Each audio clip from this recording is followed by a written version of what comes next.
Déception totale, il est peut-être salé bisou. Tu vois, ça n'a pas mauvais souvenir. Il y a un peu de tout là. Les sous-mounines, on va congolais, ça là, pour tous les modèles, il y a un gouvernement qui a un bébé de quoi autour de ça. Embargo au Italie Congo suko bitumala est to suka pour diplomatie fouti to ça aboni suko. Il dépasse. Peuple congolais a pesi bango confiance, a pesi bango pouvoir. Soit disant que ba ko corriger ba erreur au Kabila Salaki, au FCC Salaki, ba ko sala malamu koleka. Lelo oyo mabe ba erreur ya FCC et comme jurisprudence na bango. Nous avons un pays au lelo moya souveraineté bi makakuta na monopole sous gouvernement est la MONUSCO est athée. Dans un pays tout na accord militaire il y a États-Unis, dans RDC et Kendawak. Mais Amérique est voté contre RDC, non de Flavien. Soyons sérieux. Balak Sata, moi, Bolingo Mouké, un peu personne qui bazar yango, ils allaient à revoir relations diplomatiques. Le quoi tout le monde Chine dans un faveur na biso. Le quoi tout le monde Russie dans un faveur na biso. Ba me ka ko revoir. Mais na bi ke ba ça la bango ngote.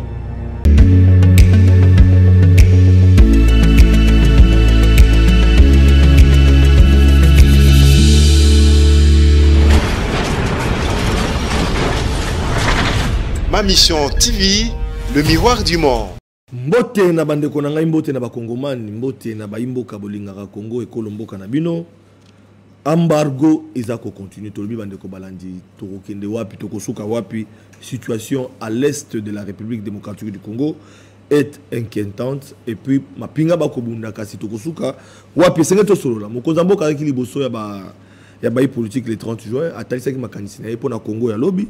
Toko mitu na Congo il y a 62 ans. Les loyo Congo il y a 63 ans. Lobby et kozala ndenge avenir du Grand Congo. Nde elongo na mokambi à parti politique wana toko beta masolo parce que toujours le Congo ya lobby. Mbote mona mboka Jean Calvin Mbweso pe boye malamu uta ba déplacement ba voyage et kokoba se kokoba États-Unis d'Amérique, Europe, la base était avenue du Grand Congo, ils ont continué à s'implanter surtout à l'extérieur du pays.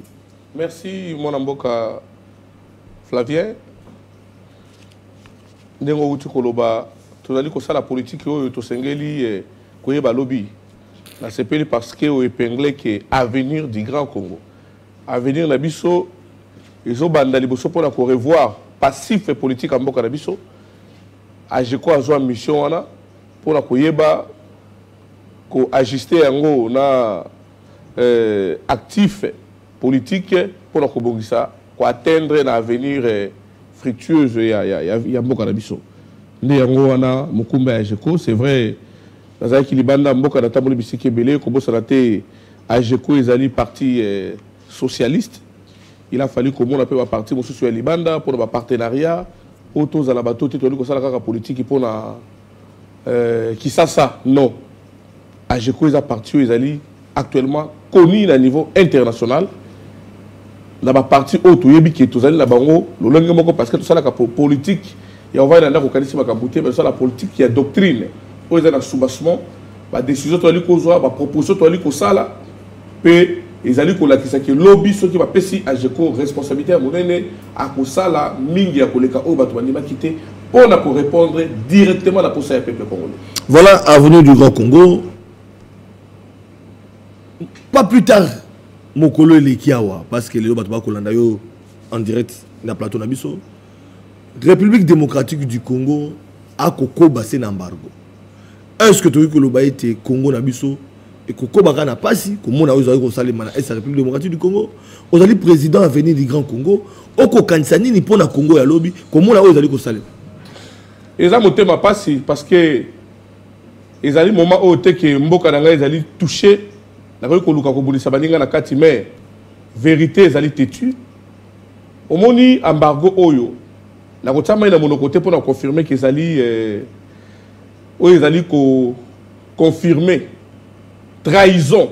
Il y a IDPS contre Mboka Nabiso.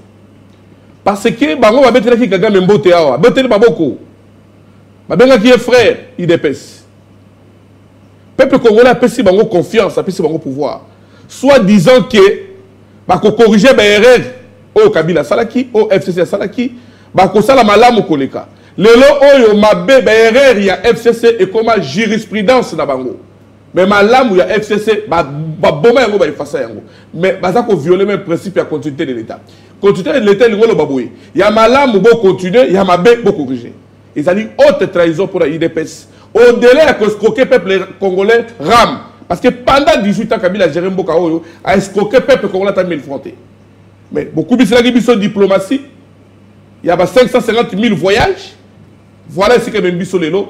Combien de pays va voter en faveur de RDC et combien va voter contre RDC? Voilà la corriger.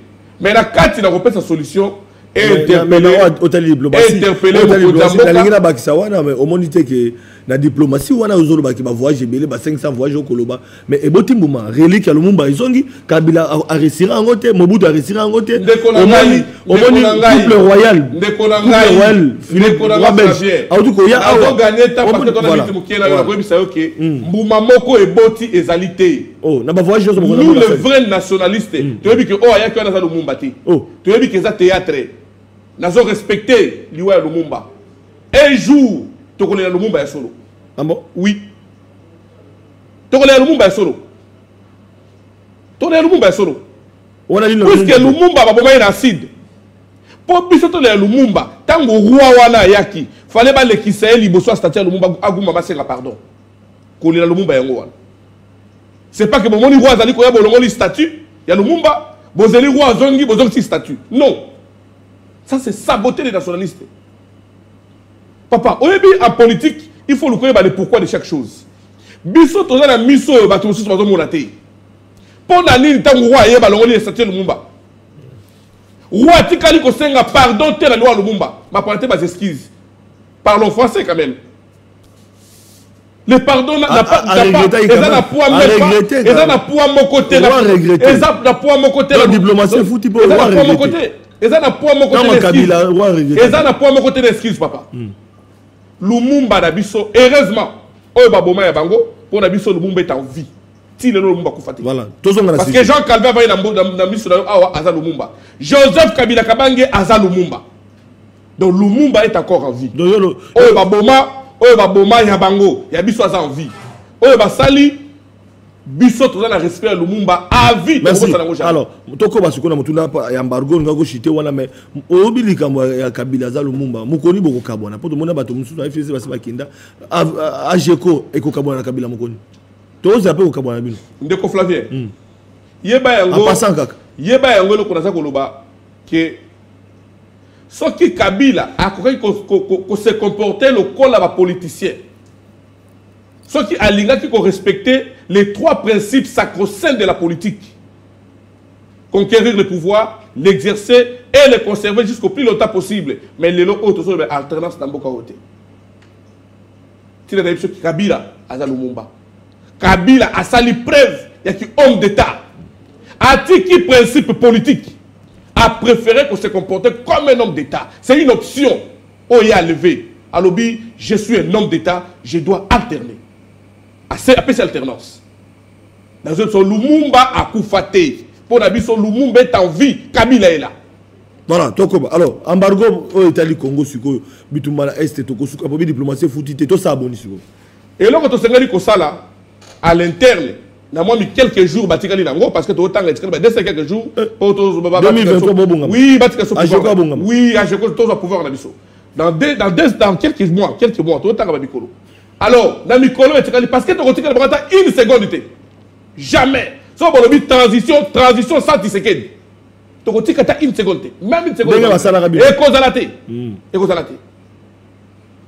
Proposition de recouper ça. Balak Sata, moi, Bolingo Mouké, un peu personne bazar yango, ils allaient à revoir relations diplomatiques. Le quoi tout le monde Chine dans faveur de Nabiso. Le quoi tout le monde Russie dans faveur de Nabiso. Bah mais qu'on revoir. Mais n'importe quoi ça la banque côté. Parce que nous avons un pays où l'élo, moya souveraineté bimakakout dans monopole sous-souté. Là nous n'avons qu'un côté. Dans le discours, le Congo c'est un pays souverain, non n'avons qu'un côté. Mais même la gestion en boka dans la souveraineté. Ce qu'on dit au Congo, donc ça va imaginer Lumumba, ou dans leur vie, les revers de Kabila Kabang, le Royo Kayango. Parce que la souveraineté en boka, mais constate que Kayango n'est pas dans le Samboka.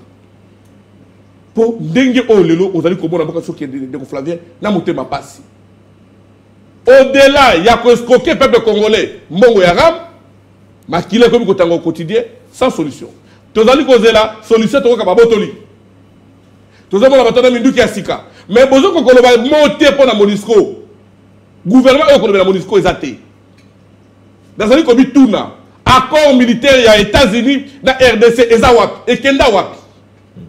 Mais Amérique est voté contre RDC. Non, de Flavien. Soyons sérieux. Ça ne peut pas nous interpeller. Accord. Accord militaire, États-Unis, RDC. Mais les mêmes États-Unis, ils ont voté contre l'embargo RDC. Mais pas accord militaire, bon, pas plus tard que Mikoleleki, Sénat américain, va reconnaître l'agression, il y a un beau canard. Ce sont des discours dilatoires. Sénat américain. Discours dilatoire de Flavien. Dans tout l'élo. Accord militaire, il y a RDC, dans les États-Unis. Pour ma sonner congolais, dans les États foufou. Tout ça, c'est sérieux. Mais on va accord, on a biso. Mais bon, pour y aller, biso. Déjà, on mascarade. Diplomatie, on s'en est foutu. Voyage, déception totale, il répète ça, les biso. Tu vois, ça n'a pas mauvais souvenir. Il y a des gens qui ont les sous-mounines au Congolais, Basala, pour tous les modèles et gouvernement, ils ont ma bébé, et ça n'a qu'à tête. C'est déjà maté, comme si il y a chocolat, il y a rouge. C'est pas possible. Alors, ce n'est pas possible donc Flavien. Mais ça bon parce que au lobby que non souveraineté batanga raté, au boy batanga raté na diplomatie wana, beaucoup de Congo te katanga kabilande bandoko Congo, mais quand même mon Konzamboka na discours na hier le 30 juin, aramasaki bakambo belé pas le belé kambo ya intégrité, le belé kamboka, na base que yope na côté na OCP là qui au moins na discours le 30 juin, à tout le gouvernement kotanga raté même Konzamboka le 30 juin le baita. Merci de Flavien.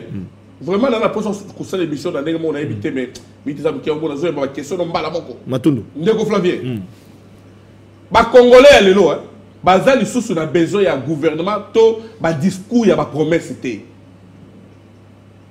Parce que le livre de promesse, c'est tombé. Et le livre, c'est le deuxième livre. Mais les Congolais ont besoin d'une solution, d'une proposition. Ma proposition déjà résolue, tout ça la ligne. Face à l'Ikamboboye, te proposer Boye, tout ça la Boye. Mais c'est lui le seul chef qui est le garant. Il y a un mot canabiso. Il faut imposer solution pour la Makambo. Est-ce que Bisso, le nom, il n'est pas de promettre Bisso pour la paix, Bisso. C'est ça, il y a un Congo. Pour Ebonga, il faut un dirigeant homme d'État. Un homme d'État, le Kola Kabila, Asala Noki Azonga. Peuple congolais a raison de déclarer Kabila. Parce que autrement, c'est la politique. Le Congo est évolué dans la politicien. Il faut que les maîtres du silence Azonga le pouvoir. C'est notre Kabila Kabali. Maître du silence. Il faut Azonga le pouvoir. Pour Asunga, Mboka, Asala Oyaebi. Donc, on va gérer Mboka Naïté. Bazong, c'est les Mboka Naïté. Donc, il y a un peu de choses. Mais Zamboka va kokonaye. Mais Babé, c'est sénateur. Zamboka va kokonaye. Zamboka va kokonaye. Zamboka va kokonaye. Prof Mbata Azonga a fait un article où ils allaient pour empêcher Kabila de le pouvoir. Babé, sénateur. Attends, il y a la constitution Mboka na biso a fait son article wana. Et là après on se la débat en face. Oh. Oui. A fait son article pour interdire que Kabila de le pouvoir. Ils ont bloqué Cadena. La lobby. Oh, Kabila zo bata. Ndeko Flavien. Si on a lobby qui est encore plus loin, Kabila ça nous lenge belé à Bozonga. Tout petit lobby qu'on visiter l'hôpital Monene. Oh maman Olive a pessi peuple congolais na boulevard en face de Ecobank. Chip. Il faut la dimension hôpitaloise, il faut la matériel de l'hôpitaloise pour la ligne. Pour les Congolais dans la santé à malade. Tous on a besoin de promesse dans beaucoup de bisoté. Beaucoup de monde qui va la kibiso to ça la ville hôpital non to mon hôpital côté ba on ça la baba on a examen à cancer na moins cher autant mon hôpital nyonso dans le Congo tout le monde entier autant les prix au hôpital on les autres sont les bateaux au monde que non aux examens de bazo que le côté même les médecins qui sont là ben dit que biso to ça la pour ko sunga Congo ba congolais donc gagner biso et l'autre côté. Après l'hôpital il y a Njil na Masina. Après wana chef politique kufungama awa ezalaki inauguré le 30 juin. To zalaki wana. Au comment na hôpital wana ceux qui au koti olobi kité eza na bato bazana bolingo ya Congo. Eza na bato balinga Congo. C'est après campagne de non, FCC le candidat. Ndeko Flavien. Na uti koyebisa yo ki ba congolais bazana besoin ba solution ba problème na bango. Parce que livre ba promesse et c'est on dit. Donc ce qui est là oyo mokonzamba ko sala discours et ça après ça ta ba solution suka. Toyebi kazo ki il faut alternance. Mais après ça ta ba solution suka o ata totika na ba souvenir à malabu ya muke pour nayi. Puisque on tozo mona comme on l'a la boutou boye, ma mi fait dans sa pongi. Ce n'est pas normal. Oh. Le peuple souffre de Flavien. La GECO est l'œil et l'oreille du peuple. Liso pelito ya peuple. Ngande konayo la mission moko ça concerne la politique. Ils allaient défendre des cahiers de charges du peuple congolais.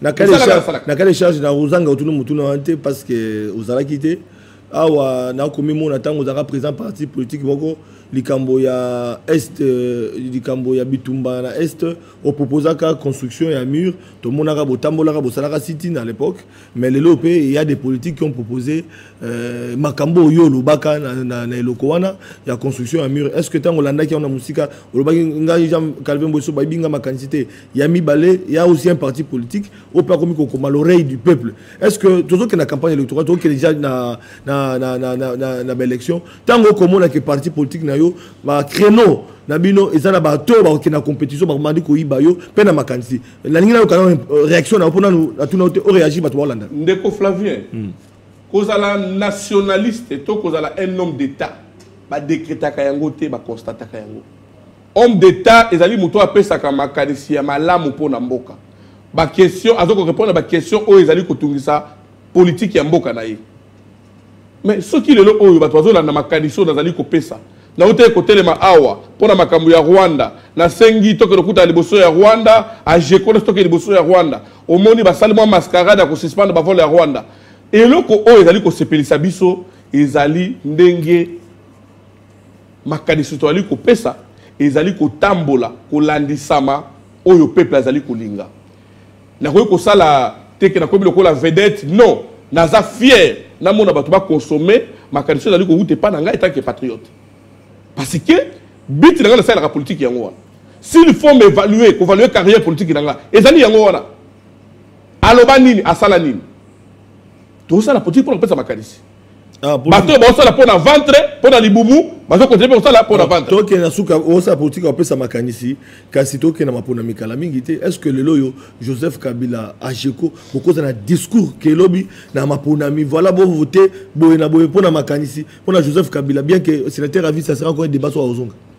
Ndeko ngai discours pour na tout d'abord pour la élection na émission que tozali prêt. Dans minute oyo a GECO azali ko maîtriser ba coin stratégique nyonso pour la candidat na ye. Tozali prêt parce que biso travaille le système a fourmi.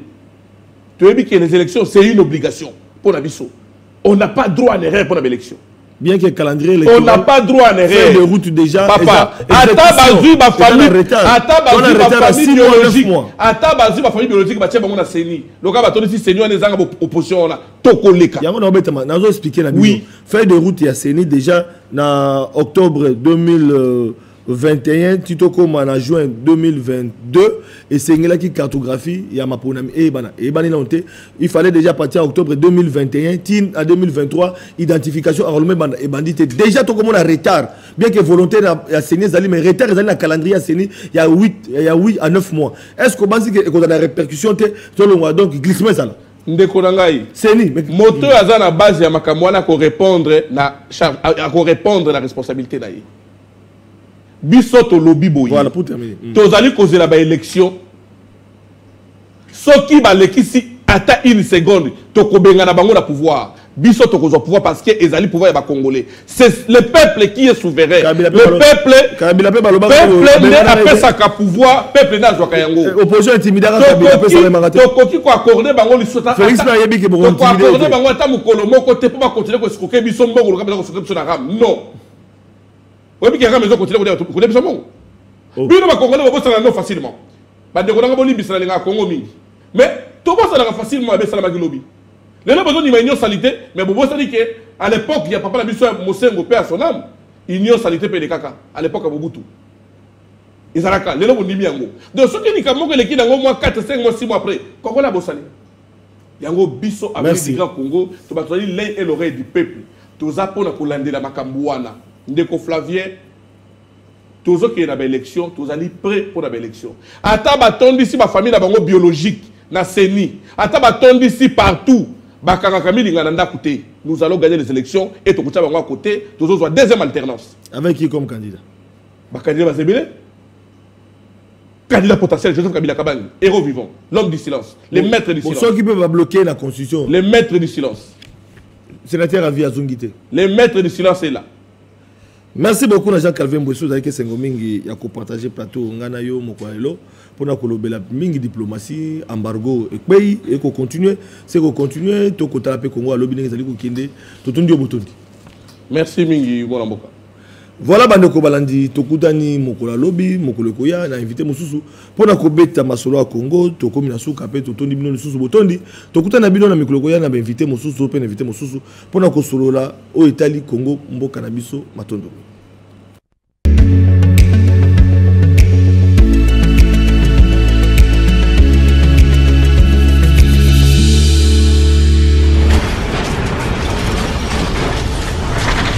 Ma mission TV, le miroir du monde.